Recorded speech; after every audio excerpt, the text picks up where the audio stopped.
ഒന്നാമത്തെ കാര്യം PR agency ഇല്ല മുഖ്യമന്ത്രിക്ക് എന്നായിരുന്നു ഇതുവരെ പറഞ്ഞിരുന്നത്. എന്തായാലും PR ഏജൻസി ഉണ്ട് എന്ന് ഇപ്പോൾ പറയണം. എനിക്ക് ഈ വിഷയത്തിലാകെ പറയാനുള്ള കാര്യം, ഈ വിഷയം ഈ പത്രത്തിൽ അച്ചടിച്ച് വന്നത് മിനിഞ്ഞാന്ന് രാവിലെയാണ്.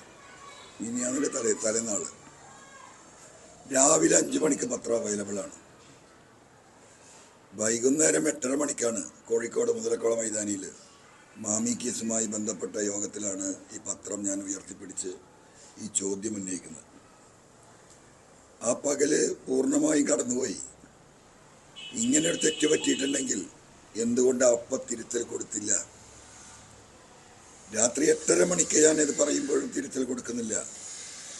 ഇത് മുഖ്യമന്ത്രി പറഞ്ഞതല്ല, ഇത് എഴുതി ചേർത്താണ്, ഉണ്ടായിട്ടില്ല.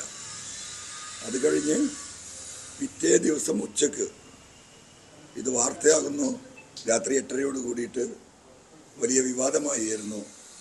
ആ സമയത്താണ് ഇതിങ്ങനെ PR ഏജൻസി ഒപ്പിച്ചൊരു പരിപാടിയാണ് എന്ന രീതിയിൽ മുഖ്യമന്ത്രിയുടെ ഓഫീസിൽ നിന്ന് സ്റ്റേറ്റ്മെൻറ്റ് വരുന്നത്.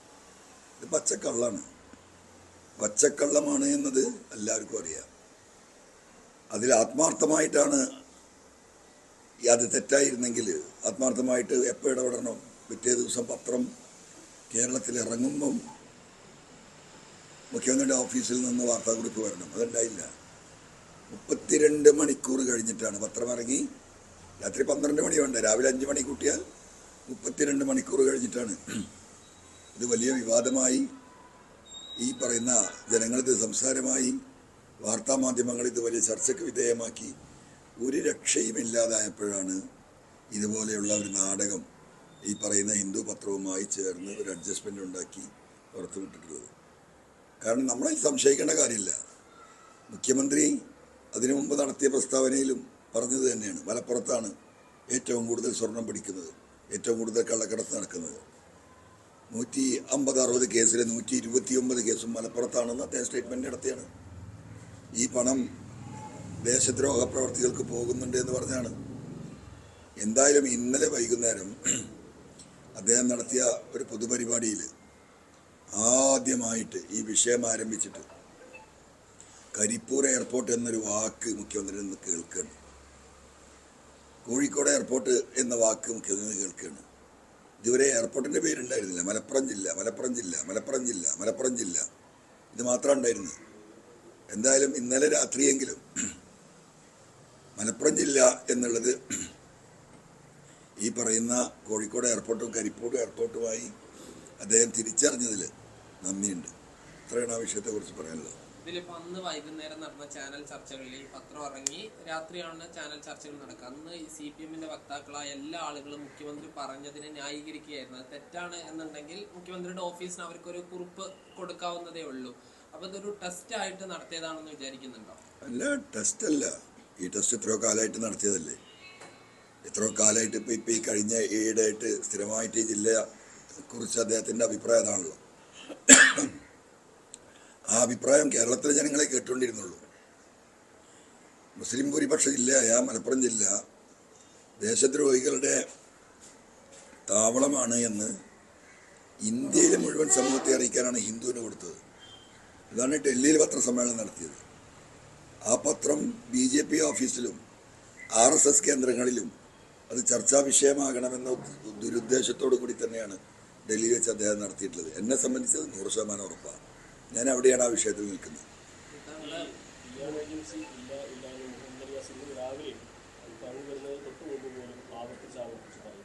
ഇന്നലെ മന്ത്രി V. അബ്ദുറഹ്മാനും PR ഏജൻസി ഇല്ല എന്ന് പറയുന്നു. പക്ഷേ ഹിന്ദു പത്രത്തിൻ്റെ വിഷയത്തിൽ കൃത്യമായിട്ട് അതിൻ്റെ കാര്യങ്ങൾ കൊടുക്കുന്നു. എന്തിനാണ് ഈ നുണ പറയുന്നത് സർക്കാർ? അല്ല, അത് തന്നെയല്ലേ.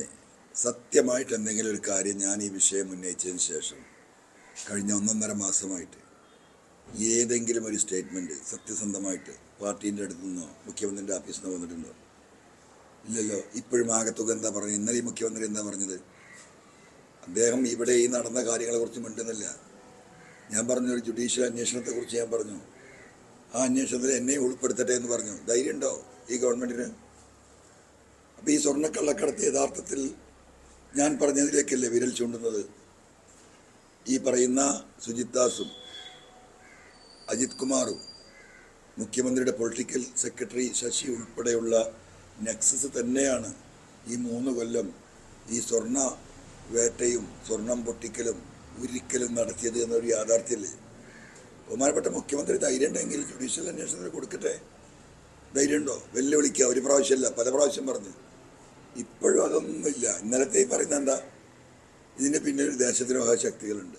ഇന്നലെ കുറച്ച് മയപ്പെടുത്തിയാൻ പറഞ്ഞു, അത്രയേ ഉള്ളൂ. ഇതുവരെയുള്ളതിൽ നിന്ന് ചെറിയ മയപ്പെടുത്തി. എന്നാലും വിഷയം അത് തന്നെയാണ് അദ്ദേഹം സൂചിപ്പിക്കുന്നത്. എന്താ ഇതിൽ നിന്നൊക്കെ കേരളത്തിലെ ജനങ്ങൾ മനസ്സിലാക്കേണ്ടത്? ഇതൊരു പച്ചയായ യാഥാർത്ഥ്യമായി ജനങ്ങളുടെ മുന്നിൽ നിൽക്കുകയാണ്. അന്വേഷണം അതുപോലെ തന്നെ. നാളെയാണ് ഇപ്പോൾ ഒരു മാസം തികയുന്നത്. എന്തായിരിക്കും അന്വേഷണ റിപ്പോർട്ട് എനിക്കറിയില്ല. ഇന്നലെ ഉച്ചയ്ക്ക് വൈകിട്ട് 4 മണിക്കാണ് വിജിലൻസ് DYSP അടക്കമുള്ള സംഘം തിരുവനന്തപുരത്ത് നിന്ന് വന്നിട്ട് എൻ്റെ അടുത്ത് നിന്ന് മൊഴിയെടുക്കാൻ വരുന്നു. ഞാൻ പറഞ്ഞു മൊഴി തരാൻ പറ്റില്ല, നാളത്തെ റിപ്പോർട്ട് കഴിയിട്ട്. നിങ്ങൾ എവിടെയായിരുന്നു വിഷയം? നാളെ റിപ്പോർട്ട് കൊടുക്കേണ്ടതിന് ഇന്നലെ വൈകിട്ട് 4:30 മണിക്ക് ഇവർ വന്ന് എൻ്റെ അടുത്ത് മൊഴിയെടുക്കാൻ ശ്രമിക്കുന്നതാണ്. എത്ര അപഹാസ്യമാണ് ഈ അന്വേഷണം. SIT ഭാഗമായിട്ട് വിജിലൻസ്. SITയിലെല്ലാം ഉണ്ട്. സാമ്പത്തിക അഴിമതി ആരോപണം അന്വേഷിക്കുന്ന വിജിലൻസാണ്.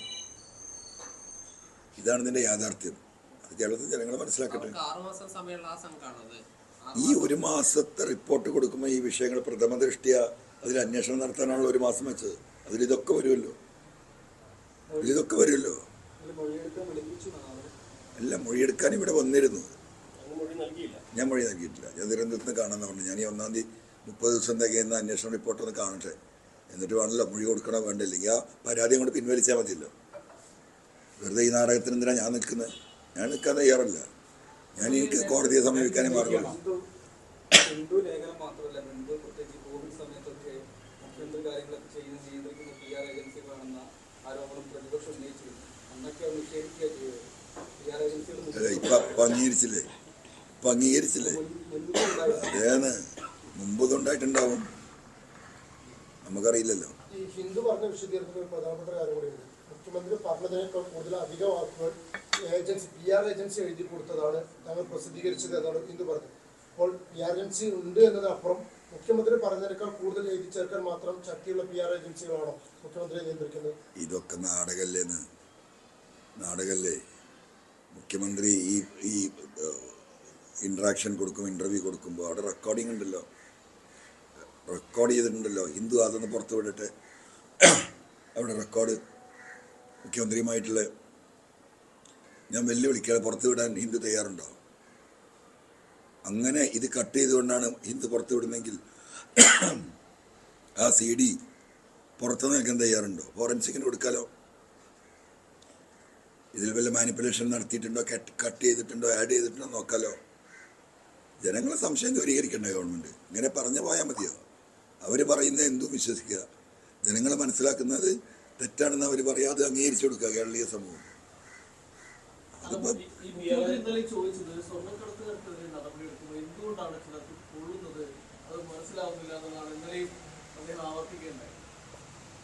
എൻ്റെ പൊന്നു സുഹൃത്തെ, തന്നെയല്ലേ പറഞ്ഞുകൊണ്ടിരിക്കുന്നത്. നമ്മളെ ഈ കൊണ്ടുവന്നതിനെ കുറിച്ച് ഇവർ അന്വേഷിച്ചോ? ആരിത് കൊടുത്തു വിട്ടുന്നത് പോലീസ് അന്വേഷിച്ചോ? മുഖ്യമന്ത്രി പറയുന്ന മുഖ്യമന്ത്രിയുടെ പോലീസ് അന്വേഷിച്ചോ? ഒരാളെ കണ്ടെത്തിയോ? അത് പോട്ടെ, അത് പോലീസിന് സാധിക്കില്ല, വിദേശത്ത് നിന്ന് വരുന്നതാണ്. ഇത് കൊടുക്കാൻ ആർക്ക് വേണ്ടിയാണ്? ഈ പാവപ്പെട്ട 500,000 റുപ്യക്ക് പണിയെടുക്കുന്ന റിയാലിന് പണിയെടുക്കുന്നവരാ. ഇത് വാങ്ങാൻ ഒരു ടീം അവിടെ ഉണ്ടല്ലോ. അവർ കണക്റ്റഡ് ആണല്ലോ. അങ്ങനെ ഒരാളെ അറസ്റ്റ് ചെയ്തോ? കേസിൽ ബുക്ക് ചെയ്തോ? എന്താ മുഖ്യമന്ത്രി പറയുന്നത്? ഇതിലെന്താ അടിസ്ഥാനമുള്ളത്? ഈ ഇന്റർവ്യൂവില് താങ്കളുടെ ഇന്റർവ്യൂ ഞങ്ങൾ ആവശ്യപ്പെടുന്നു, നമ്മൾ താങ്കളെയാണ് സമീപിക്കുക. തിരിച്ച് താങ്കളുടെ PR ഏജൻസി വഴി നമ്മളെ സമീപിക്കുമ്പോൾ എന്താണ് താങ്കളുടെ അന്വേഷണം? നമ്മൾ സ്വാഭാവികമായിട്ട് ചിന്തിക്കും മാധ്യമപ്രവർത്തകർ. ഇവിടെ മുഖ്യമന്ത്രിയുടെ കാര്യത്തിൽ മുഖ്യമന്ത്രിക്ക് വേണ്ടി ഈ PR ഏജൻസി ഈ പത്രത്തെ സമീപിക്കുകയും അവർ ഇന്റർവ്യൂ നടത്തും. അപ്പോൾ ഇത് താങ്കൾ നേരത്തെ അങ്ങനെ പറഞ്ഞിട്ടുണ്ട്, ഇവിടുത്തെ ഭരണപത്രങ്ങൾക്കൊന്നും കൊടുക്കാതെ ഹിന്ദുവിന് കൊടുത്തത് വലിയ ഗൂഢാലോചന. പുതിയ സാഹചര്യത്തിൽ വലിയ ഗൂഢാലോചന തന്നെയാണോ പ്രതീക്ഷിക്കുന്നത്? അതായത് ദില്ലിയിലും അന്വേഷണ ഏജൻസികളൊക്കെ സ്വാധീനിക്കാൻ PR ഏജൻസി വഴി അങ്ങോട്ട് പോയിട്ട് ഇന്റർവ്യൂ എന്ന് പറയുന്നത് വലിയ ഗൂഢാലോചന ഉണ്ടോ?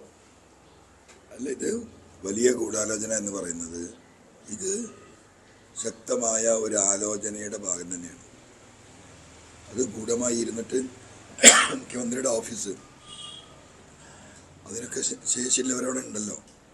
അവർ ഈ പറയുന്ന BJP നേതൃത്വവുമായി കൃത്യമായി ഒരു ആലോചന നടത്തി, RSS നേതൃത്വവുമായി ഒരു ആലോചന നടത്തിയിട്ട് തന്നെയാണ് ഇങ്ങനെ ഒരു എന്താ പറയുക ഒരു ഇൻ്റർവ്യൂ മുഖ്യമന്ത്രി കൊടുത്തിട്ടുള്ളത് എന്നതിൽ കേരളത്തെ ജനങ്ങൾക്കൊരു സംശയം ഉണ്ടാകുമെന്ന അഭിപ്രായം എനിക്കില്ല. ഇതിത്ര വലിയൊരു വിഷയമായത് എങ്ങനെയാണ്? വൈകുന്നേരം വരെ ഇത് വിഷയമായിട്ടില്ലല്ലോ. ഹിന്ദു പത്രമാകുമ്പം കേരളത്തിലൊരുവിധം ആളുകളൊന്നും ഇത് കാണുന്നില്ല. ഇനി അത് വായിക്കുന്നവർ തന്നെ ഒരു എബവ് ആവറേജ് ക്രൗഡാണ്. അതുകൊണ്ട് കേരളത്തിൽ ഇത് ശ്രദ്ധിക്കപ്പെടാതെ പോകും.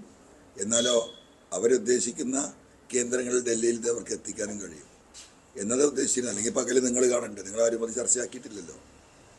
പക്ഷേ ഞാൻ കോഴിക്കോട് മാമി സമ്മേളനത്തിൽ ഈ പത്രം ഉയർത്തിപ്പിടിച്ചുകൊണ്ട് ഈ ചോദ്യങ്ങൾ ഉന്നയിച്ചപ്പോഴാണ് ഇത് വിഷയമാകുന്നത്. അതുവരെ അവിടെ വിഷയമായിട്ടില്ല. അവർ കണക്കാക്കിയതും അതാണ്. ഇതങ്ങനെ മാഞ്ഞു പോകും, കേരളത്തിൽ ഇത് ശ്രദ്ധിക്കപ്പെടില്ല. പക്ഷേ അവരുടെ ഉദ്ദേശം നടക്കും ചെയ്യും. ഈ പത്രം ഹാജരാക്കേണ്ടവിടത്ത് കേന്ദ്രത്തിൽ ഹാജരാക്കി അവരുടെ കാര്യങ്ങൾ സേഫാക്കാൻ സാധിക്കുമായിരുന്നു. അത് കോഴിക്കോട് വെച്ച് ഞാൻ ആ പത്രം ഉയർത്തിപ്പിടിച്ചപ്പോഴാണ് ഈ വിഷയം കേരളീയ സമൂഹം ചർച്ച ചെയ്യപ്പെട്ടത്. അതാണ് ഇതിൻ്റെ അടിസ്ഥാനപരമായ വിഷയം. ഹിന്ദു PR ഏജൻസിയുടെ കാര്യം പറയുമ്പോഴും ഇപ്പോൾ തുടർച്ചയായിട്ട് അതിനുശേഷം മന്ത്രിമാർ ഈ ശിവകുട്ടിയാണെങ്കിലും അബ്ദുറഹ്മാനാണെങ്കിലും മന്ത്രി റിയാസ് ആണെങ്കിലും മാധ്യമങ്ങളെ കണ്ട് തുടർച്ചയായി പറഞ്ഞുകൊണ്ടിരിക്കുന്നത് മുഖ്യമന്ത്രിക്ക് ഒരു PR ഏജൻസി ഇല്ല, അങ്ങനെ ഒരു ഏജൻസിയുടെ ആവശ്യമില്ല എന്നാണ് ഇപ്പോൾ ഒരു തുടർച്ചയായി സ്റ്റേറ്റ്മെന്റ് മാധ്യമങ്ങളുടെ മുമ്പിൽ നടത്തിക്കൊണ്ടേയിരിക്കുന്നത്. അപ്പോൾ മുഖ്യമന്ത്രിയുടെ ഓഫീസ് പറഞ്ഞ കാണുമല്ലോ PR ഏജൻസിയാണ് ചെയ്തത്. ചെയ്തത് ഹിന്ദു ആണ് പറഞ്ഞത്. അതെ, ഹിന്ദുവാണ് പറഞ്ഞാൽ അത് ഒരു അക്നോളജ് ചെയ്തല്ലോ മുഖ്യമന്ത്രിയുടെ ഓഫീസ്. PR ഏജൻസിയാണ് ചെയ്തതെന്നുള്ളത്. ഇവർ PR ഏജൻസി ഇല്ല എന്ന് പറയുക, മുഖ്യമന്ത്രിയുടെ ഓഫീസ് PR ഏജൻസിക്ക് പറ്റിയ തെറ്റാണെന്ന് പറയുക. എന്താ ഇതിന്നൊക്കെ മനസ്സിലാക്കേണ്ടത്? അങ്ങനെ തന്നെയാണല്ലോ ഉള്ളത്. ഫലത്തിൽ റിയാസാണ് വളരെ ശക്തമായി മുഖ്യമന്ത്രി ന്യായീകരിച്ചിറങ്ങുന്നിട്ടുള്ളത്. ഇന്നലെ ബന്ധപ്പെട്ടതെങ്കിലും റിയാസിന്റെ മാത്രം ഒരു ഉത്തരവാദിത്തമായി മാറി. മറ്റ് മന്ത്രിമാരൊന്നും അത്ര ശക്തമായി കാണുന്നില്ല. അല്ല, എനിക്കത് പറയാനുള്ളത് ബഹുമാനപ്പെട്ട മുഖ്യമന്ത്രി ആ സ്ഥാനം ഒഴിയുന്നതാണ് ഇപ്പം നല്ലത്. വളരെ ബഹുമാനപൂർവ്വം പറയാം. അദ്ദേഹത്തിന് മാന്യമായി ഇപ്പോൾ ഒഴിഞ്ഞു നിൽക്കാനുള്ള ഒരു സാഹചര്യമാണ്.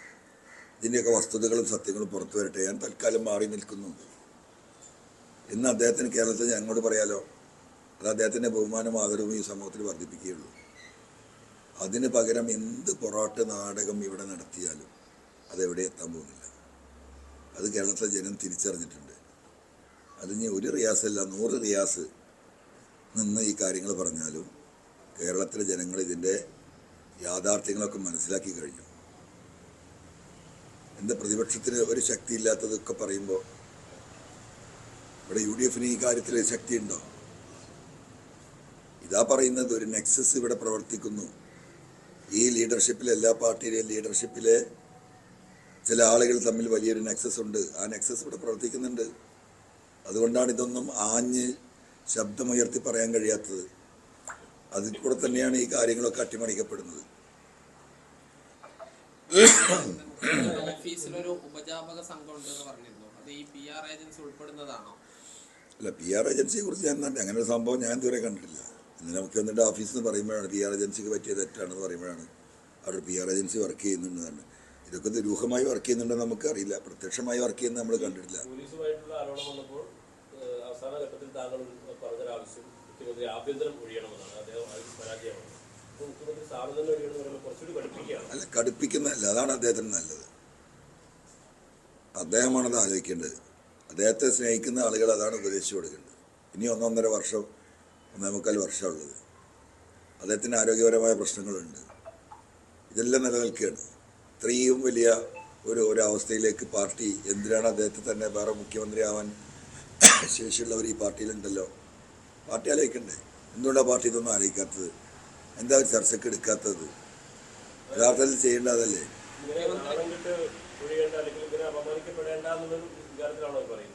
അല്ല, അതാണ് ഞാൻ പറയുന്നത്. അദ്ദേഹത്തിന് ഇപ്പോൾ ഏറ്റവും നല്ല, ഞാനായിരുന്നെങ്കിൽ ഞാൻ മാറും. ഞാനാണ് ആ പൊസിഷനിൽ ഇരിക്കുന്നതെങ്കിൽ ഞാൻ മാറിയിരിക്കും. ഞാൻ ജനങ്ങളുടെ മുന്നിലേക്ക് ഇറങ്ങും. ജനങ്ങളോട് പറയുക ഞാൻ മാറിയിരിക്കുന്നത്, അവരന്വേഷിക്കട്ടെ. ഒരു ജുഡീഷ്യൽ അന്വേഷണത്തിന് പോലും ഇത്രയും കോംപ്ലിക്കേറ്റഡായി, ഇത്രയും സംശയാസ്പദമായി നിൽക്കുന്ന ഒരു വിഷയം, ഈ ഒരു ജുഡീഷ്യൽ അന്വേഷണത്തിന് പോലും തയ്യാറാകാതെ ഈ ADGP അജിത് കുമാറിൻ്റെ അടിമകളായിട്ടുള്ള പോലീസ് ഓഫീസർമാർ വെച്ച് ഈ അന്വേഷണം അട്ടിമറിക്കാൻ നിൽക്കുമ്പോൾ എന്ത് സത്യസന്ധത അതിലുള്ളത്? എന്ത് നീതി അതിലുള്ളത്? ഒന്നുമില്ലല്ലോ. ജനം തീരുമാനിക്കട്ടെ. ഇന്നലെ മുഖ്യമന്ത്രി കോഴിക്കോട് പ്രസംഗിച്ചത് അൻവറിന് പിന്നിൽ വർഗീയ ശക്തികൾക്ക് നാക്ക് വാടകയ്ക്ക് നൽകി വായിൽ തോന്നിയത് വിളിച്ചു പറയുന്നു. അതിനൊന്നും മറുപടി പറയേണ്ടതില്ല എന്നൊക്കെയാണ്. അതവർ പറയണമെന്ന്. ഇപ്പോൾ നിലമ്പൂരിൽ ചേർന്ന 10,000-15,000 ആളുകൾ ഈ പറഞ്ഞ സാമൂഹ്യ വിരുദ്ധരാണല്ലോ. മാമി കേസുമായി കോഴിക്കോട് കൂടിയവർ ആയിരക്കണക്കിന് ആളുകൾ അതും സാമൂഹ്യ വിരുദ്ധരാണല്ലോ. ഒരു മിനിറ്റ്. അപ്പം അതാണല്ലോ ഈ പറഞ്ഞു വരുന്നത്. ഇതൊക്കെ എത്ര കാലം പറയും? ഇനി ഈ വരുന്ന ഞായറാഴ്ച 6-ാം തീയതി വൈകുന്നേരം 6 മണിക്ക് മഞ്ചേരിയിൽ നമ്മൾ ജില്ലാതല വിശദീകരണ യോഗം നടത്തുന്നുണ്ട്. ആ ജില്ലാതല വിശദീകരണ യോഗത്തിൽ ഏറ്റവും ചുരുങ്ങിയത് 1,00,000 ആളെയാണ് ഞങ്ങൾ പ്രതീക്ഷിക്കുന്നത്.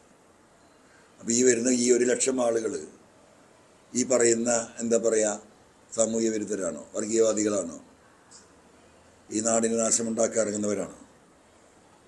ആണെങ്കിലാവട്ടെ, അതാണ് പാർട്ടിയുടെയും മുഖ്യമന്ത്രിയുടെയും നിലപാടെങ്കിൽ അത് ആയിക്കോട്ടെ. ആ വരുന്ന ആളുകൾ വിലയിരുത്തട്ടെ. നിലമ്പൂരിൽ വന്ന 10,000-കണക്കിന് ആളുകളുണ്ടല്ലോ, അവർ വിലയിരുത്തട്ടെ. അത്ര കാര്യത്തെക്കുറിച്ച് പറയാനുണ്ട്. പറഞ്ഞത് ഈ ജമാഅത്ത് ഇസ്ലാമിയുടെയും SDPIയുടെയും പ്രവർത്തകരാണ് അവിടെ വന്നതിൽ ഒരു 30 ആളിൽ താഴെ ഉണ്ടാകും CPM-ന്റെ പ്രവർത്തകർ എന്ന, ബാക്കിയെല്ലാം ജമാഅത്ത് ഇസ്ലാമി SDPI പ്രവർത്തകർ പറഞ്ഞു. അത്ര ശക്തമാണ് ജമാഅത്ത് ഇസ്ലാമി SDPI. 10,000-കണക്കിന് ആളുകളെ ഒരു യോഗത്തിന് നിഷ്പ്രയാസം 2 ദിവസം മുമ്പ് പറഞ്ഞാൽ എത്തിക്കാൻ പറ്റുന്നുണ്ടെങ്കിൽ ഈ സത്യത്തിൽ മുഖ്യമന്ത്രി ആ സ്ഥാനം ഒഴിഞ്ഞിട്ട് ജമാഅത്ത് ഇസ്ലാമി അമീറിനെ ഏൽപ്പിക്കട്ടെ ഭരണം. അത്ര ശക്തമാണെങ്കിൽ അതെല്ലാം ചെയ്യുന്നുണ്ട്. 7-ാം തീയതി നിലമ്പൂരിൽ പാർട്ടി തന്നെ ഒരു രാഷ്ട്രീയ വിശദീകരണ യോഗം വിളിച്ചിട്ടുണ്ട്. ഇന്നലെ പറഞ്ഞ കാര്യങ്ങൾക്കെതിരെ ജനങ്ങളെ അണിനിരത്തുന്നു. വിശദീകരിക്കട്ടെ. അത് ആ പാർട്ടിയുടെ ജോലിയല്ല, അത് ചെയ്യണല്ലോ. പക്ഷേ ഇത് വിശദീകരിച്ച് ഈ പറഞ്ഞ പോലെ കുളിപ്പിച്ച് കുട്ടിയില്ലാതായി എന്ന് പറഞ്ഞതുപോലെ ആ കുളിപ്പിക്കലപ്പം നടക്കുന്നത്. മനസ്സിലായോ? ആദ്യം കുറേ സോപ്പിട്ട് ഒഴിഞ്ഞു നോക്കി, പിന്നെ എണ്ണിട്ട് ഒഴിഞ്ഞു നോക്കി. ഇപ്പം ഈ നാടൻ വസ്തു എന്താ പറയുക, താളി എന്ന് പറയും, സോപ്പിന് പകരം പോയി അതിട്ടിട്ടാണ് കഴുകി വെക്കുകയാണ്. ആ കുളിപ്പിക്കൽ നടക്കട്ടെ. പല പരാതികളുണ്ട്, കേസുകളുണ്ട്, പല പ്രശ്നങ്ങളുണ്ട്. അപ്പോൾ മുഖ്യമന്ത്രി സ്ഥാനം അതുകൊണ്ടൊക്കെയാണ് അദ്ദേഹം ഒഴിയാതിരിക്കുന്നത്. അല്ലെങ്കിൽ പുതിയ ഒരാളെ കണ്ടെത്താൻ ഇപ്പോൾ മുഹമ്മദ് റിയാസൊക്കെ അവിടെ സെക്ടറായി നിൽക്കുന്നുണ്ട്. അല്ല, ഇതിലേറെ നല്ല റിയാസിനെ ഏൽപ്പിക്കുകയാണ്. കാരണം അദ്ദേഹത്തിൻ്റെ ഇപ്പോഴത്തെ മാനസികാവസ്ഥയും ശാരീരികാവസ്ഥയും വെച്ച് അദ്ദേഹത്തെ ഒഴിയണം. ഇപ്പം വലിയ ബുദ്ധിമുട്ടുണ്ടെങ്കിൽ റിയാസിനെ ഏൽപ്പിച്ചെടുത്തോട്ടെ. പാർട്ടിയിൽ വേറെ ആരും ഇല്ലെങ്കിൽ അതൊക്കെ പാർട്ടിയിലെ തീരുമാനിക്കണ്ടേ.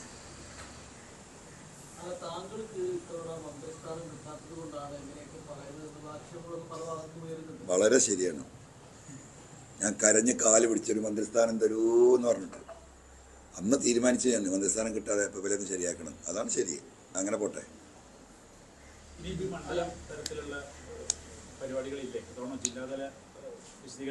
അല്ല, അതായത് നമ്മൾ ജില്ലാതല വിശദീകരണം നടത്താൻ തന്നെയായിരുന്നു ഞാൻ തീരുമാനിച്ചിരുന്നത്. അപ്പോൾ നമുക്ക് ആളുകൾക്ക് ഒരേ കാര്യമാണല്ലോ ഇപ്പോൾ ഈ പറഞ്ഞുകൊണ്ടിരിക്കുന്നത്. നമ്മൾ ഉന്നയിച്ച വിഷയം 4 വിഷയങ്ങളാണ്. ഒന്ന് സ്വർണ്ണക്കള്ളക്കടത്ത്, ഒന്ന് മാമി കേസ്, ഒന്ന് റിദാൻ വധക്കേസ്, 2 ഡാൻസ് ഓഫ് സംഘവുമായി ബന്ധപ്പെട്ട MDMA വിഷയങ്ങൾ, പിന്നെ ഈ പോലീസ് ഉദ്യോഗസ്ഥരുടെ സാമ്പത്തികം. ഇത് തന്നെ നമ്മൾ റിപ്പീറ്റ് ചെയ്ത് പറഞ്ഞുകൊണ്ടിരിക്കുക. അപ്പോൾ ആളുകൾക്ക് മാത്രമല്ല, ഡെയിലി നിങ്ങൾ വന്ന് കാണുന്ന ചോദ്യങ്ങൾ ചോദിക്കുന്ന ഉത്തരം പറയുന്നു, ഇതെല്ലാം ഒരു സംഗതിയിലാണ്. അപ്പോൾ ആളുകളുടെ ഒരു അഭിപ്രായമാണ്. കാരണം കാര്യങ്ങൾ ആളുകൾക്ക് ബോധ്യപ്പെട്ടിട്ടുണ്ട്. ഇനി ജില്ലാതലത്തിൽ ഒറ്റ യോഗം ഒന്നും കൂടി വിശദീകരിച്ചൊന്ന് വിശാലമായി നടത്തിയാൽ മതിയെന്ന ആളുകളിൽ നിന്നുള്ള അഭിപ്രായം കൂടി പരിഗണിച്ചിട്ടാണ് ഈ ഒരു ഒറ്റ പരിപാടി വെക്കുന്നത്. അതായത് 2ാം പിണറായി മന്ത്രിസഭ അധികാരത്തിൽ വന്ന സമയത്ത് താങ്കളോട് മന്ത്രിസഭയിൽ അംഗമാകുമെന്ന് ചോദിച്ചിരുന്നു, ഇല്ല എന്നും 2 വാദങ്ങൾ പലർക്കും വരുന്നത്. എന്തായാലും സത്യാവസ്ഥ അത് കോടിയേരി സഖാവിൻ്റെ കുടുംബത്തിനോട് ചോദിച്ചാൽ മതിയാണ്. അത് ചോദിച്ചാൽ മതി. മുഖ്യമന്ത്രി പറഞ്ഞ വേറൊരു കാര്യം CBI ഗൂഢലക്ഷ്യമാണ് ഇന്നലെ പ്രസംഗത്തിൽ പറഞ്ഞത്. എന്താണ് തന്നെ ഗൂഢലക്ഷ്യം? ഇപ്പം ഈ കാണുന്നൊക്കെ ഈ പറയുന്നതൊക്കെ തന്നെയാണ് ഗൂഢലക്ഷ്യം. ഗൂഢലക്ഷ്യം ആർക്കെന്ന് അറിയില്ല. ഗൂഢലക്ഷ്യമില്ലാത്തവരെന്താ ജുഡീഷ്യൽ അന്വേഷണത്തിന് തയ്യാറാവാത്തത്? എന്താ ADGPയെ സസ്പെൻഡ് ചെയ്യാത്തത്? പ്രതിപക്ഷ പാർട്ടികളും CPI അടക്കം ഇടതുപക്ഷ പാർട്ടികളും എല്ലാം ആവശ്യപ്പെട്ടിട്ട് എന്താ? അപ്പോൾ ആർക്കാ ഗൂഢലക്ഷ്യം? ആ സൂചി അങ്ങോട്ട് തിരിച്ചു വെച്ചാൽ മതി. ഒരു വിരൽ ഇങ്ങനെ ചൂണ്ടുമ്പോൾ 5 വിരൽ മുഖ്യമന്ത്രിയുടെ നെഞ്ഞത്തേക്കാണ് ഈ വിഷയത്തിൽ ചൂണ്ടുന്നതെന്ന് മുഖ്യമന്ത്രി മനസ്സിലാക്കിയാൽ മതി. TVN പറഞ്ഞാൽ ഇതെങ്ങനെ ചൂണ്ടുമ്പോൾ ബാക്കി 4ഉം ബഹുമാനപ്പെട്ട മുഖ്യമന്ത്രിയുടെ നെഞ്ചത്തേക്കാണ് എന്ന് മുഖ്യമന്ത്രി മനസ്സിലാക്കിയാൽ മതി. അത്രയേ ഉള്ളൂ ആ വിഷയത്തെക്കുറിച്ച് പറയാം. നേരത്തെ തന്നെ മുഖ്യമന്ത്രിക്കെതിരെയുള്ള ആരോപണം PR വിജയൻ എന്നാണ് പലപ്പോഴും BDPS പറഞ്ഞത്. ഇതിൽ കക്ഷിയാണോ അല്ലെങ്കിൽ മാധ്യമ കൈകാര്യം ചെയ്യുന്ന പലരും കൂടെയുള്ള ആളുകൾ ഇന്നലത്തെ കൊടുത്ത സ്റ്റേറ്റ്മെൻറ്റ് മുഖ്യമന്ത്രി നേരിട്ട് അദ്ദേഹത്തിൻ്റെ അറിവോടുകൂടി ഒരു ചർച്ച കേരളത്തിൽ അവർ ഈ പറഞ്ഞ മാതിരി ഒരു കൂടിയാലോചനയോ ഗൂഢാലോചന എന്തും പറയാം നടത്തി. അതിൻ്റെ അടിസ്ഥാനത്തിൽ ഈ തെരഞ്ഞെടുപ്പിൽ പാർലമെൻറ്റ് തെരഞ്ഞെടുപ്പിൽ വലിയ പരാജയമുണ്ടായിരിക്കുന്നു. ആ പരാജയത്തിൻ്റെ കാരണമായി പാർട്ടി വിലയിരുത്തുന്നത് CPM നടത്തിയ മുസ്ലിം പ്രീണനമാണ് എന്നാണ് പാർട്ടിയുടെ വിലയിരുത്തൽ. എന്ത് പ്രീണനം അവിടെ നടത്തിയത്? എന്താ തെരഞ്ഞെടുപ്പ് പരാജയപ്പെടാനുണ്ടായ കാരണം? ഈ രീതിയിൽ പാർലമെൻറ്റ് തെരഞ്ഞെടുപ്പ് പരാജയപ്പെട്ടതിൻ്റെ കാരണം എന്താ? ഒന്ന്, പെൻഷൻ കൊടുക്കാൻ കഴിഞ്ഞിട്ടില്ല. സർക്കാർ സ്റ്റോറുകളിൽ ഒരു സാധനം ആ സമയത്ത് ഉണ്ടായിട്ടില്ല. ഈ പറയുന്നത് പോലെ തന്നെ പഞ്ചായത്തുകളിലെ ടാക്സും അതുപോലെ തന്നെ പെർമിറ്റ് ഫീസും 500 ഇരട്ടിയും 600 ഇരട്ടിയും വർദ്ധിപ്പിച്ച വിഷയം ഇവിടെ നിൽക്കുകയായിരുന്നു. അതുപോലെ തന്നെ മലയോര മേഖലയിലെ മൃഗശല്യം ഈ 60 മണ്ഡലങ്ങളെ അതിഭയങ്കരമായി ബാധിച്ചിട്ടുള്ളൊരു കാലഘട്ടമാണ് കടന്നുപോയത്. ഇപ്പോഴും അത് തന്നെയാണ്. അത് ഇവർക്ക് അഡ്രസ്സ് ചെയ്യാൻ പറ്റിയിട്ടില്ല. രാഹുൽ ഗാന്ധിയുടെ ഒരു സാന്നിധ്യം അതിന് മറ്റൊരു ഘടകമാണ്. കോൺഗ്രസും ഇന്ത്യ മുന്നണിയും തിരിച്ചു വരുമെന്നുള്ളൊരു പ്രതീക്ഷ അതിന് വളരെ നിർണായകമായൊരു സംഗതിയാണ്. ദേശീയ രാഷ്ട്രീയത്തിൽ CPMനെ കേരളത്തിലെ ജനങ്ങൾ സംസ്ഥാന രാഷ്ട്രീയത്തിൽ CPMനെ ഉൾക്കൊള്ളുമ്പോൾ തന്നെ ഇതിൻ്റെ മുമ്പ് നടന്ന തെരഞ്ഞെടുപ്പിലും ഈ തെരഞ്ഞെടുപ്പിലും ദേശീയ തെരഞ്ഞെടുപ്പിൽ കോൺഗ്രസിനോടൊപ്പമാണ് കേരളത്തിലെ ജനമെന്ന് ആ ഒരു വികാരം ഉണ്ടായിട്ടുണ്ട്. ഈ വികാരങ്ങളെല്ലാം നിലനിൽക്കുക, അതൊന്നും പരിശോധിക്കുന്നില്ല. പിന്നെ പോലീസ് ഏറ്റവും പ്രധാനപ്പെട്ടത്, ഇവിടുത്തെ ടാക്സിക്കാർ, ഇവിടുത്തെ വഴിയോര കച്ചവടക്കാർ, ഇവിടുത്തെ എന്താ പറയുക വിദ്യാർത്ഥികൾ, രാവിലെ തൊഴിലിൽ നിന്ന് പോകുന്നവർ, വാഹനം ഉപയോഗിക്കുന്ന എല്ലാവരും ഈ ഗവൺമെൻറ്റിനെതിരായിട്ടാണ് വോട്ട് ചെയ്തത്. ആ രീതിയിലായിരുന്നു ഫൈൻ അടപ്പിക്കുന്നത്. ആ രീതിയിലായിരുന്നു പോലീസ് ശല്യം ചെയ്തുകൊണ്ടിരുന്നത്. നമ്മുടെ ഈ പ്രദേശമൊക്കെ പരിശോധിച്ച് നോക്കിയാൽ ഈ പറയുന്ന എന്താ പറയുക ലൈഫ് പദ്ധതിയുമായി ബന്ധപ്പെട്ട് മണ്ണെടുക്കുന്ന പ്രശ്നങ്ങൾ ഇതൊന്നും ഇവർ അഡ്രസ്സ് ചെയ്തിട്ടില്ല. എന്നിട്ട് ഒറ്റ കണ്ടെത്തലാണ് എന്ത് മുസ്ലിം പ്രീണനം. എന്ത് മുസ്ലിം പ്രീണനം നടത്തിയത്? എന്നാൽ പിന്നെ അത് പാർട്ടി എക്സ്പ്ലെയിൻ ചെയ്യണ്ടേ? അപ്പം ഇതുവരെ പ്രീണനം നടത്തിയതല്ല. ഇനി ഒരു ഹൈന്ദവ എന്താ പറയുക ചിന്താഗതിയോടുകൂടി RSSും BJPയുമായി ഒരു താതാത്മ്യം പ്രാപിച്ചു പോയെങ്കിൽ കമ്മ്യൂണിസ്റ്റ് പാർട്ടിക്ക് നിലനിൽപ്പുള്ളൂ എന്ന തെറ്റായ വിലയിരുത്തൽ, പരിപൂർണമായ തെറ്റായ വിലയിരുത്തൽ. ആ വിലയിരുത്തലാണ് ഈ പറയുന്ന രീതിയിലേക്ക് RSSനെ സന്തോഷിപ്പിക്കാൻ മലപ്പുറത്തെക്കുറിച്ച് പറയേണ്ടി വരുന്നതും ഹിന്ദുവിന് വിളിച്ച് ഇൻ്റർവ്യൂ കൊടുക്കേണ്ടി വരും. ഇതാണ് ഇതിൻ്റെ വസ്തുത. എനിക്ക് കേരളത്തിലെ ഇടതുപക്ഷ പ്രവർത്തകരോട്, കമ്മ്യൂണിസ്റ്റുകാരോട്, സഖാക്കളോട് പറയാനുള്ളത് അതാണ്. നിങ്ങളിത് മനസ്സിലാക്കണം. അടിമകളാകുന്നതിനൊരു പരിധിയുണ്ട്. നിങ്ങളിത് ആലോചിക്കണം. ഞാൻ ഈ പറയുന്നതിൽ വസ്തുതയുണ്ടോ? അതല്ല നിങ്ങൾ പാർട്ടി എന്ന് പറയുന്ന ആ കമ്മിറ്റി പറയുന്നതാണോ വസ്തുത എന്ന് സ്വയം ആലോചിക്കണം. ഈ സഖാക്കളൊക്കെ ഇനിയും സ്വയം കുഴിയിലേക്ക് പോകാനാണോ നിങ്ങളെ തീരുമാനമെങ്കിൽ എനിക്കതിലൊന്നും ചെയ്യാൻ പറ്റില്ല. ഞാൻ നിങ്ങൾക്ക് അവർക്ക് വേണ്ടി ഇറങ്ങിയിട്ടാണ് ഈ സ്ഥിതിയിലെത്തിയിട്ടുള്ളത്. അപ്പം സഖാക്കൾ ആലോചിക്കട്ടെ, ഇടതുപക്ഷ പ്രവർത്തകർ ആലോചിക്കട്ടെ. എത്ര വിഷയത്തെക്കുറിച്ച് എനിക്ക് പറയാനുള്ളൂ. ഇതിന്റെ ഭാഗം തന്നെയാണ്. ഇപ്പൊ നേരത്തെ മുഖ്യമന്ത്രിയിലെ പാർട്ടിക്ക് സ്ഥിരമായി വിശദീകരിച്ചിട്ടുള്ള ഭൂരിപക്ഷ വർഗീയതാണ്. ഇന്നലെ മുഖ്യമന്ത്രി പ്രസംഗിച്ചപ്പോഴൊക്കെ ഭൂരിപക്ഷ വർഗീയത എന്ന് പറഞ്ഞതോടൊപ്പം തന്നെ ന്യൂനപക്ഷ വർഗീയത എന്നുള്ള വാക്കുകൂടി ചേർത്ത് വെച്ചാണ് പറഞ്ഞത്. നേരത്തെയുള്ള നിലപാട് മറ്റേ പറഞ്ഞ ആർസിനെ നടത്താൻ തന്നെയാണ് അതൊക്കെയുള്ള മാറ്റങ്ങൾ. അങ്ങനെയല്ല, അത് തെറ്റാണ്. പലപ്പോഴും മുഖ്യമന്ത്രി ഭൂരിപക്ഷ വർഗീയതയെക്കുറിച്ച് പറയുമ്പോൾ ന്യൂനപക്ഷ വർഗീയതയെ പറ്റി പറഞ്ഞിട്ടുണ്ട്. ഞാൻ തന്നെ കേട്ടിട്ടുണ്ട്. അപ്പോൾ ന്യൂനപക്ഷ വർഗീയത എന്നുള്ളതൊരു പുതിയ വാക്കായിട്ട് മുഖ്യമന്ത്രി പറയുകയാണ് എന്ന കാര്യത്തിൽ എനിക്ക് അഭിപ്രായവ്യത്യാസമുണ്ട്. കാരണം ഭൂരിപക്ഷ വർഗീയതയെക്കുറിച്ച് പറയുമ്പോൾ പലപ്പോഴും അദ്ദേഹം അതിനോടൊപ്പം തന്നെ ചേർത്ത് ന്യൂനപക്ഷ വർഗീയതയെക്കുറിച്ച് പറഞ്ഞിട്ടുണ്ട്. അത് ഇന്നലെയുള്ള ഒരു സ്റ്റേറ്റ്മെൻ്റായിട്ട് ഞാൻ കാണുന്നില്ല. നമ്മൾ കാര്യങ്ങൾ പറയുമ്പോൾ വസ്തുതാപരമായിട്ട് നമ്മൾ പറയണമല്ലോ. ഇന്നലെ നിലമ്പൂരിലെ CPM നേതൃത്വം പറഞ്ഞത് താങ്കൾ MLA ആയ 5 വർഷം വലിയ കുഴപ്പമായിരുന്നു, അവർക്ക് വലിയ തലവേദനയായിരുന്നു, എല്ലാത്തിനും ഉത്തരവാദി താങ്കളുടെ PA ആയിരുന്നു. ആ പേര് അദ്ദേഹത്തിൻ്റെ പേരും പറഞ്ഞിരുന്നു. അങ്ങനെ അദ്ദേഹത്തെ മാറ്റണമെന്ന് പാർട്ടി അധ്യാസം നൽകി അങ്ങനെ മാറ്റി. എല്ലാ തരത്തിലും കെടുകാര്യസ്ഥയായിരുന്നു. ഒരു കാര്യപ്രാപ്തി ഉണ്ടായിരുന്നില്ല. MLAക്കും കാര്യപ്രാപ്തി ഇല്ല, നടത്തേണ്ട സഹായിക്കേണ്ട PAക്കും കാര്യപ്രാപ്തി ഇല്ല. അങ്ങനെയാണ് പുതിയ PAനെ വെച്ചത്. അങ്ങനെ കാര്യപ്രാപ്തി ഇല്ലാതെ പാർട്ടി അത് ചോദ്യം ചെയ്തു. ആദ്യം തന്നെ PNN പാർട്ടി ഒന്നാണ്. ഈ പറയുന്ന സക്കരിയ അവൻ്റെ പേഴ്സണൽ അധ്യാപകനായിരുന്നു. വൈഫിന് ജോലിയുണ്ട്, ഉമ്മ സുഖമില്ലാതെ കിടക്കുകയാണ്. അപ്പം സ്വാഭാവികമായിട്ടും അവനെ വീട്ടിൽ നിന്ന് ജോലിക്ക് പോയി വരുന്ന ജോലിയിലേക്ക് അധ്യാപകരാണ്. സ്ഥിരമായിട്ട് തിരുവനന്തപുരത്ത് പോകാനും വരാനും ഒക്കെ പ്രയാസങ്ങളാണ്. അങ്ങനെയാണ് സക്കരിയ മാറുന്നത്. പിന്നെ പാർലമെൻ്ററി പാർട്ടി ഓഫീസിൽ ഞാൻ കത്ത് കൊടുത്തു. ഞാൻ PMമാരെ വെച്ചിട്ടില്ല. പാർലമെൻ്ററി പാർട്ടി ഓഫീസിൽ തന്ന കമ്മ്യൂണിസ്റ്റ് പാർട്ടിയുടെ യൂണിയനിലുള്ളവരെ മാത്രമാണ് വെച്ചിട്ടുള്ളത്. സക്കരിയും അതാണ്, ഇപ്പോൾ ഉള്ളവരും അത് തന്നെയാണ്. 1,00,000 ആളുകൾ പങ്കെടുക്കുന്നു പറയുമ്പോൾ മനുഷ്യരെയാണ് ഒരു പഞ്ചായത്ത് 1100 പഞ്ചായത്തുണ്ട് ഇവിടെ. ആ പഞ്ചായത്തിൽ നിന്ന് 1000 ആളെയാണ് നമ്മൾ പ്രതീക്ഷിക്കുന്നത്. ആ രീതിയിലുള്ള കമ്മ്യൂണിക്കേഷനാണ് നമുക്ക് കിട്ടിക്കൊണ്ടിരിക്കുന്നത്. മഞ്ചേരി നമ്മുടെ ബൈപ്പാസിൽ അല്ല ഞാൻ പിന്തുണയുടെ വർധനവിൻ്റെ കോലിനനുസരിച്ച് ഞാൻ എൻ്റെ നിലപാട് മാറ്റാനുള്ളതല്ല. ഒരാളില്ലെങ്കിൽ ഒറ്റയ്ക്കിരുന്ന് ഞാൻ പറയും. ഈ മനുഷ്യരെ മുഴുവൻ നേരിടാൻ ഒരാളല്ലേ ഇതുവരെ സംസാരിച്ചിട്ടുള്ളൂ. ഇപ്പോഴും ഞാൻ ഒറ്റയ്ക്ക് സംസാരിച്ചുകൊണ്ടിരിക്കും. നാളെയും ഞാൻ ഒറ്റയ്ക്ക് സംസാരിക്കുന്നു. അത് കഴിഞ്ഞിട്ട് ജനങ്ങളിലേക്ക് നമ്മൾ ഒന്നിറങ്ങും. ആ ജനങ്ങൾ ഈ വിഷയത്തോടൊപ്പം നിൽക്കുന്ന ആളുകളുടെ ഒരു കോർഡിനേഷൻ ഉണ്ടാവും.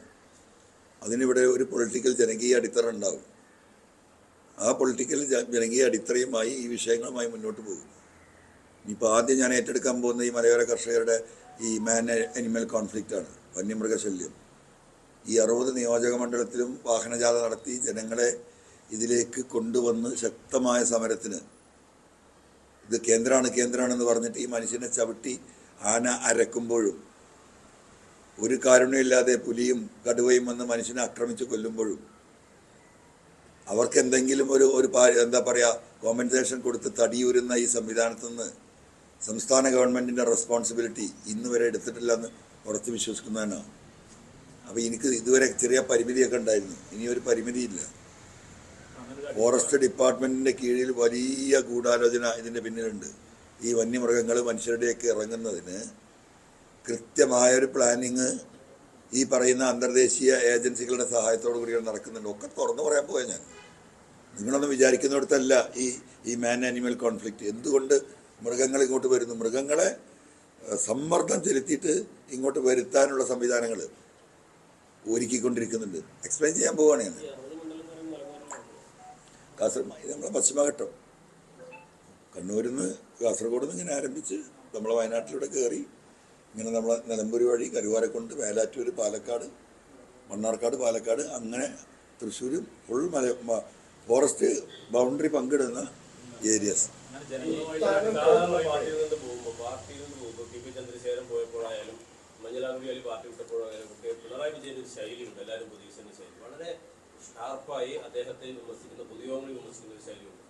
പി.വി. എന്നുള്ള കാര്യത്തിൽ പിണറായി വിജയൻ നേരിട്ട് പറയാതെ PR ഏജൻസി വഴിയൊക്കെ ഹിന്ദുവിനെ സമീപിക്കുന്നത്, അത് അദ്ദേഹത്തിന് വന്നൊരു മാറ്റമാണോ, അല്ലെങ്കിൽ പുതിയ കാലഘട്ടത്തിനനുസരിച്ച് കുറച്ചും കൂടി ഈ താങ്കൾ പറഞ്ഞ പോലെ ഒരു ഗൂഢാലോചന ഭാഗമാണ്? പൊതുയോഗത്തിൽ നേരിട്ട് ആളുകൾ പറയാതെ വിരട്ടലും വിലപേശലും വേണ്ടാന്നുൾപ്പെടെ അലിക്കെതിരെയും ടി.പി. ചന്ദ്രശേഖരനെതിരെ ഉൾപ്പെടെയുള്ള പാർട്ടി വിട്ടു പോകുന്നവരെയൊക്കെ അദ്ദേഹം വളരെ ഷാർപ്പായിട്ട് വിമർശിച്ചിട്ടുണ്ട്. അങ്ങനത്തെ വിമർശനം തന്നെ താങ്കളുടെ എതിരെ ഉണ്ടായില്ല. പക്ഷേ അതിന് പകരം PR ഏജൻസി വഴി, ഹിന്ദു വഴി അങ്ങനെ പോകുന്നു. അതോ താങ്കൾ ഭയപ്പെട്ടാണോ? അതാ എനിക്കറിയില്ല.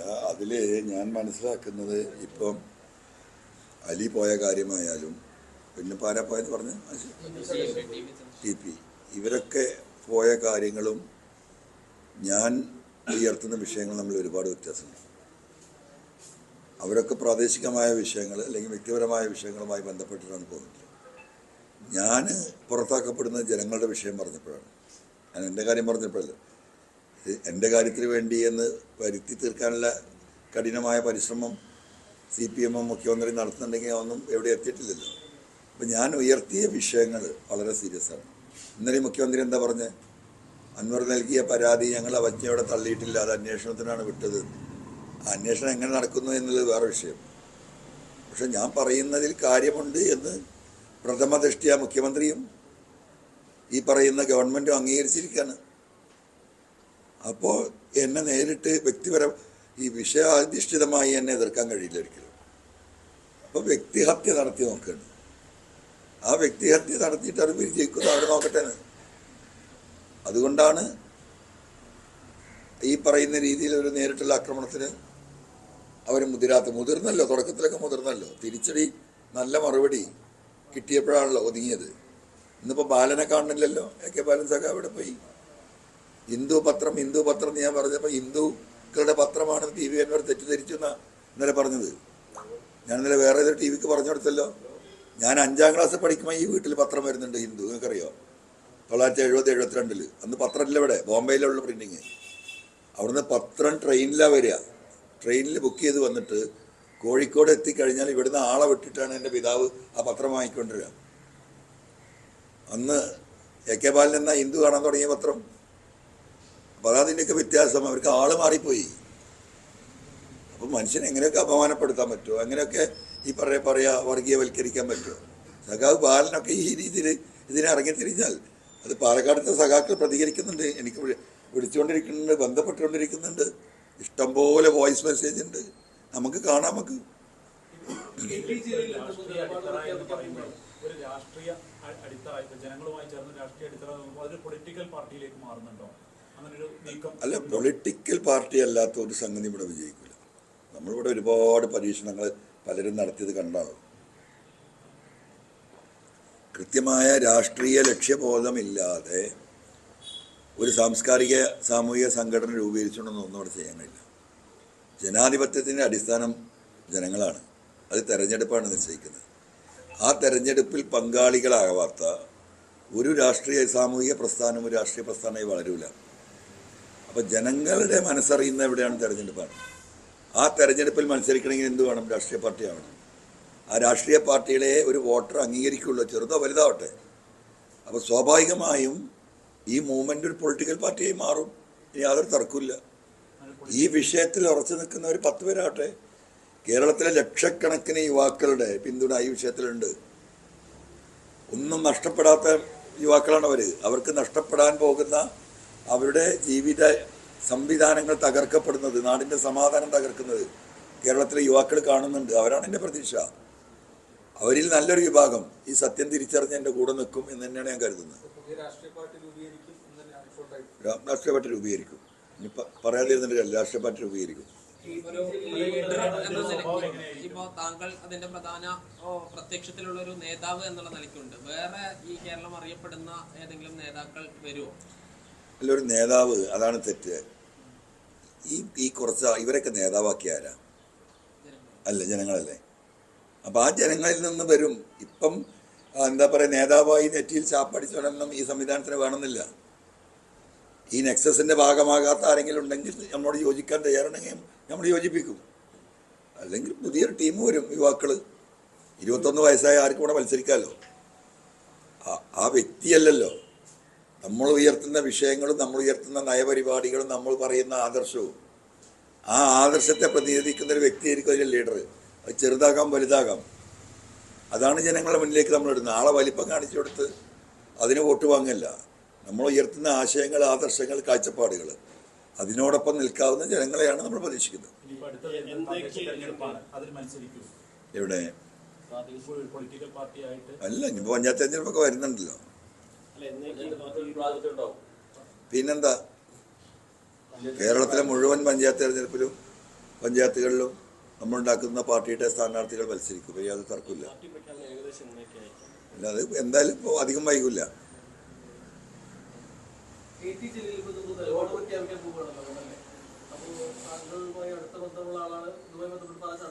ഈ പറയുന്ന എല്ലാ സഖാക്കളും എനിക്കായിട്ട് ബന്ധമില്ലേ? മുഖ്യമന്ത്രി ഉൾപ്പെടെയുള്ള എല്ലാ നേതാക്കളും എനിക്കായിട്ട് ബന്ധമില്ലേ? ഈ 140 MLA-മാരായിട്ട് എനിക്ക് പേഴ്സണൽ ബന്ധമില്ലേ? അതുപോലെ ഒരാൾ KT ജലീൽ, അദ്ദേഹത്തിൻ്റെ നിലപാട് പറഞ്ഞോട്ടെ. ഇനി എന്താ കുഴപ്പം? അല്ല, ഉണ്ടാവുള്ളൂ. ഉണ്ടെങ്കിലുണ്ടാവും. ഈ നിലപാടിനോടൊപ്പം നിൽക്കുന്ന ഒരാളാണെങ്കിലും ആ ഒരാളെ നമ്മൾ അക്കോമഡേറ്റ് ചെയ്യണ്ടേ? ഇല്ല, അതിൻ്റെ പ്രാഥമിക രൂപമായിട്ട് ചിത്രമൊക്കെ എൻ്റെ മനസ്സിലാണ്. ഇതൊക്കെ മനസ്സിലുള്ള കാര്യമാണ്. ഞാനൊരു കഷ്ണം കടലാസില്ലാതെ നിങ്ങളുടെ മുന്നിൽ ഇരിക്കുന്നത്. ഇന്നുവരെ ഒരു കഷ്ണം കടലാസ് എടുത്ത് വെച്ചിട്ടില്ല. ചിലത് മറന്നു പോകുന്നതിന് പോക്കറ്റിൽ എഴുതിയിട്ട് ചിലപ്പോൾ ഒന്ന് എടുത്ത് നോക്കുമെന്നല്ലാതെ ഞാൻ എഴുതി തയ്യാറാക്കിയ ഒരു സ്റ്റേറ്റ്മെൻറ്റുമായിട്ട് ഇന്നുവരെ നിങ്ങളുടെ മുന്നിൽ വന്നിട്ടില്ല. എൻ്റെ ജീവിതാനുഭവങ്ങൾ, എൻ്റെ മനസ്സിലുള്ളത്, എൻ്റെ കാഴ്ചപ്പാടുകളാണ് നമ്മൾ പറഞ്ഞുകൊണ്ടിരിക്കുന്നത്. ശാസ്ത്രം ഉണ്ടാവും, ഒരു ആശയം ഉണ്ടാവും. താങ്കളുടെ പാർട്ടി പ്രധാനമായിട്ട് ജനങ്ങളോട് മുന്നോട്ട് വയ്ക്കുന്ന ഒരു ആദർശം എന്തായിരിക്കും? അല്ല, അതിപ്പോൾ ഈ പറഞ്ഞുകൊണ്ടിരിക്കുന്ന തന്നെ നമ്മൾ സെക്യുലറിസത്തിൽ ഊന്നി നിന്നുകൊണ്ട് മനുഷ്യർക്ക് സമൂഹത്തിലെ ഈ പറയുന്ന നീതി നിഷേധിക്കപ്പെട്ട ജനങ്ങളോടൊപ്പം നിന്ന് കഷ്ടപ്പെടുന്ന ആളുകളെ അവരെ സഹായിച്ചുകൊണ്ട്, പ്രത്യേകിച്ചും ദളിതർ, SC/ST വിഭാഗം, ST വിഭാഗം ഇന്നും വലിയ പീഡനം അനുഭവിക്കുന്ന വിഭാഗമാണ്. കോടാനുകോടി റുപ്പിക ചെലവഴിക്കുന്നത്. അതിന് മുക്കാ പങ്കും ഈ പറയുന്ന രാഷ്ട്രീയക്കാരും ഉദ്യോഗസ്ഥരും അടിച്ചു മാറ്റപ്പെടുകയാണ്. അത് നേരിട്ട് അറിവില്ല ആളുകളാണ് ഇരിക്കുന്നത് നിങ്ങളൊക്കെ. അത്തരം വിഷയങ്ങളിൽ നമുക്ക് കൃത്യമായ ഒരു എന്താ പറയുക സംവിധാനം ഉണ്ടാകും. ഈ വിഷയത്തിൽ ഇപ്പം രാജ്യം നേരിടുന്ന മതേതരത്വ പ്രശ്നമാണ്. ആ മതേതരത്വം ഈ ഉയർത്തിപ്പിടിച്ചുകൊണ്ടുള്ള ഒരു പരിപൂർണമായ സെക്യുലർ സ്വഭാവമുള്ള ഒരു പൊളിറ്റിക്കൽ പാർട്ടിയിൽ ആ പാർട്ടിക്ക് കാഴ്ചപ്പാടുകളുണ്ടാവും. അത് നിങ്ങളോട് വിശദീകരിക്കുക ഒരു ഘട്ടം വരുന്നു. എങ്ങനെ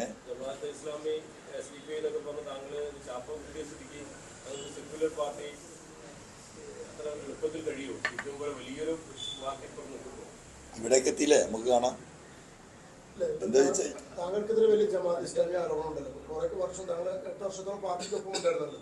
ഈ ഇടതുപക്ഷത്തിനെതിരെയും UDF പലപ്പോഴും ഇങ്ങനെ ജമാഅത്ത് ഇസ്ലാമി എന്ന് ആരോപിച്ചിരുന്നു. അങ്ങനെ വല്ല അനുഭവങ്ങളുണ്ട്? ഒറ്റ കാര്യം, ഒരു ഹിന്ദുവായിട്ടുള്ളൊരു സഖാവ്, ഒരു ലീഡർ പാർട്ടിയിൽ നിന്ന് വിട്ട് അങ്ങോട്ട് പോയാൽ എന്താ ഇതുപോലത്തെ വിഷയങ്ങളിൽ അഭിപ്രായ സ്വാതന്ത്ര്യത്തിൻ്റെ പേരിൽ എപ്പോഴും ഉണ്ടോ, അല്ലെങ്കിൽ അഭിപ്രായം പറഞ്ഞതിൻ്റെ പേരിൽ അഭിപ്രായം പറയുന്നതിനൊക്കെ പുറത്താക്കുകയാണല്ലോ.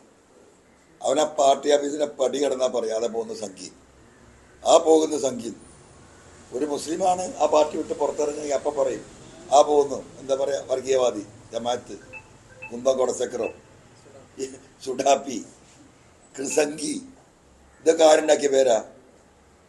ഇതൊക്കെ ആ പാർട്ടിയെ എതിർക്കുകയോ ആ പാർട്ടിയെ വിട്ടുപോകുകയോ ചെയ്യുന്ന ആളുകൾക്ക് CPM ചാർത്തി കൊടുത്ത പേരാ.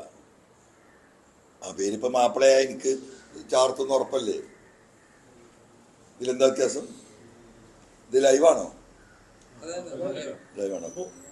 എനിക്ക് തൊണ്ടല്ലാതെ പറയുന്നത് വെറുതെ മനുഷ്യർക്ക് എന്തെങ്കിലും ഉപകാരം കിട്ടുമെങ്കിൽ കിട്ടിക്കോട്ടെ ചോദിക്കുക. 1 ലക്ഷം ആൾക്കാർ പങ്കെടുക്കുന്ന പരിപാടിയുണ്ട്. അത് ഈ ഒരു രാഷ്ട്രീയ പാർട്ടി രൂപീകരണത്തിന്റെ ഒരു ആദ്യ പരിപാടി എന്നുള്ള നിലയ്ക്ക് കണക്കാക്കാൻ പറ്റുമോ? അല്ല, അത് രാഷ്ട്രീയ പാർട്ടി പ്രഖ്യാപിക്കുമ്പോൾ നമ്മൾ അതിന് വേറെ സമ്മേളനം തന്നെ വിളിക്കും.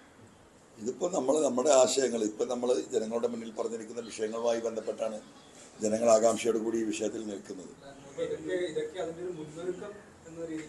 അല്ല, നമ്മളിപ്പോൾ ഇങ്ങനെ ഒരു സംവിധാനത്തേക്ക് പോകേണ്ടി വരുന്ന ആലോചിക്കില്ലല്ലോ. ഞാൻ P. ശശിക്കും ADGP അജിത് കുമാറിനും എതിരെ ഇറങ്ങിയ പോരാട്ടമാണ്. ഈ വിഷയത്തിൻ്റെയൊക്കെ പിന്നിൽ ഈ പറയുന്ന P. ശശിയാണ് എന്ന് ആത്മാർത്ഥമായി വിശ്വസിച്ചിരുന്ന ആളാണ് ഞാൻ. എൻ്റെ പിതാവിനെ പോലെ വിശ്വസിച്ച ആളായിരുന്നു ബഹുമാനപ്പെട്ട മുഖ്യമന്ത്രി. ഈ അവസാന നിമിഷം വരെ ഞാൻ ആ ധാരണയിലായിരുന്നു. പിന്നെ ഒരു ഘട്ടം കഴിയുമ്പം അദ്ദേഹം പിന്നെ ഒരു ഘട്ടത്തിൽ എന്നെ തടുത്തിട്ടില്ലല്ലോ. ഞാൻ ഈ വിഷയങ്ങളുമായി മുന്നോട്ട് പോകുമ്പോൾ എവിടെയെങ്കിലും നീ ഒന്ന് നിർത്ത് എന്ന് മുഖ്യമന്ത്രി എന്നോട് പറഞ്ഞിട്ടില്ല. നീ ഒന്ന് ഇങ്ങോട്ട് വാ, നമ്മൾ ചർച്ച ചെയ്യാമെന്ന് മുഖ്യമന്ത്രി പറഞ്ഞിട്ടില്ല. ഞാൻ ഓരോ വിഷയങ്ങൾ പറയുമ്പോഴും അതിനനുസരിച്ച് ആക്ഷൻ ഉണ്ടാവുകയാണ്. പോലീസ് ക്യാമ്പിൽ പോയി ഞാൻ കുത്തിയിരിപ്പ് സമരം നടത്തി. പിറ്റേ ദിവസം ഞാൻ പത്രസമ്മേളനം നടത്തുമ്പോൾ എന്തായി? ആ പത്രസമ്മേളനവുമായി ബന്ധപ്പെട്ട ഈ സ്വർണ്ണക്കള്ളക്കടത്തും ഇർദാൻ വധക്കേസും മാമിയൊക്കെ സൂചിപ്പിച്ചു പോവാണ്. ഞാൻ പോലും അറിയാതെ, എന്നെ നേരിട്ട് ബന്ധപ്പെടുക കൂടെ ചെയ്യാതെ ഞാൻ കൊടുത്ത പത്രസമ്മേളനത്തിൻ്റെ അടിസ്ഥാനത്തിൽ മുഖ്യമന്ത്രി SIT രൂപീകരിക്കുക. അപ്പോൾ എന്താ ഞാൻ മനസ്സിലാക്കുക? മുഖ്യമന്ത്രി ഈ വിഷയത്തിൽ വളരെ ഗൗരവമായിട്ട് എടുത്തിട്ടുണ്ട്. അത് കഴിഞ്ഞ് പിറ്റേ ദിവസം പോലീസ് അസോസിയേഷനിൽ അദ്ദേഹം പ്രസംഗിക്കുന്നു. അത് കഴിഞ്ഞ് ഞാൻ വീണ്ടും പത്രസമ്മേളനം നടത്തുന്നു, മുഖ്യമന്ത്രിയെ കാണുന്നു, പരാതി കൊടുക്കുന്നു, പരാതി ഗൗരവമായി കേൾക്കുന്നു, വിശദമായി ഡിസ്കസ് ചെയ്യുന്നു. ശശിയാണ് ഇതിന് കാരണക്കാരൻ എന്ന് ഞാൻ പറയുന്നു. മുഖ്യമന്ത്രിയുടെ ഗ്രാഫ് ഇറങ്ങിയെന്ന് ഞാൻ പറയുന്നു. ഞാൻ പുറത്ത് കിടക്കുമ്പോൾ പത്രക്കാരുണ്ട് CMA എന്ത് പറഞ്ഞു ചോദിക്കുമ്പോൾ അതിനെന്താ നിങ്ങൾ പറഞ്ഞോ എന്ന് പറയുന്നത്. അവിടെയൊന്നും എനിക്കൊരു തടവില്ല. സ്വാഭാവികമായിട്ട് ഞാനെന്താ വിശ്വസിക്കുക? ഞാൻ പറഞ്ഞ ശശി തന്നെയാണ് ഇതിന് കാരണക്കാരൻ. ശശിയെ മാറ്റാൻ ബഹുമാനപ്പെട്ട മുഖ്യമന്ത്രിക്ക് രാഷ്ട്രീയപരമായ പ്രയാസമുണ്ടെങ്കിൽ ഇത് പാർട്ടി കാണട്ടെ എന്ന നിലപാടാണ് മുഖ്യമന്ത്രി എടുക്കുന്നതെന്നാണ് ഞാൻ വിശ്വസിക്കുന്നത്. അവസാനം എന്താ ഉണ്ടായത്? പിന്നെ നിരന്തരം പത്രസമ്മേളനം നടത്തിയ പല തെളിവുകളും ADGPക്കെതിരെയും ശശിക്കെതിരെയുള്ള ആരോപണങ്ങൾ വിടുന്നു. ഒറ്റ മറിയലല്ലേ? ഇതിൻ്റെ എല്ലാം പിന്നിൽ PV അൻവറാണ് എന്ന് പറഞ്ഞ് എന്നെ ഈ കള്ളക്കടത്ത് സംഘത്തിലെ വ്യക്തിയാക്കി. അവിടെയല്ലേ ഞാൻ പിരിയുന്നത്? പിന്നെന്താ പ്രതീക്ഷ എനിക്കെന്താ? പാർട്ടി സെക്രട്ടറി ആയിരുന്നു. പാർട്ടി സെക്രട്ടറി വന്നപ്പം ഈ പത്രക്കാർ ചോദിച്ചപ്പോൾ എന്താ പറഞ്ഞത്? PV അൻവർ എന്ന പൊളിറ്റിക്കൽ സെക്രട്ടറിക്കെതിരെ തന്ന പരാതികൾ കഴമ്പില്ല. അതുകൊണ്ട് ഞങ്ങൾ ഫിനിഷ്. അത് കഴിഞ്ഞ് മിനിയാന്ന് എന്താ ചെയ്തത്? ഇവരുടെ സഖാക്കൾ കയറിയിട്ട് അഡ്വക്കേറ്റ് അനിൽകുമാർ അടക്കം പാർട്ടിക്ക് കൊടുത്ത പരാതിയിൽ ശശിയെ പറിച്ച് ഒരു അക്ഷരം പറഞ്ഞിട്ടില്ല. അൻവർ ആളാവാൻ നടക്കുകയാണ്. അപമാനപ്പെടുത്തി. ഞാൻ പുറത്തു വിടാൻ ഉദ്ദേശിക്കാത്ത പാർട്ടിക്ക് കൊടുത്ത കത്ത് എന്നെ കൊണ്ട് ഇന്നലെ പുറത്തു വിടിപ്പിച്ചു. ഇത് ഞാനല്ല ഉത്തരവാദി. ഞാൻ ഈ സാധാ പാർട്ടി പ്രവർത്തകരുടെ അടിസ്ഥാനപരമായ ആ പാർട്ടിയുടെ എക്സിസ്റ്റൻസിനെ ബാധിക്കുന്ന പോലീസിന്റെ നടപടിക്കെതിരെയാണ് പറഞ്ഞത്. അതുകൊണ്ട് ഇതാണ് ഇതിന്റെ യാഥാർത്ഥ്യം. ഇനി ജനം തീരുമാനിക്കട്ടെ.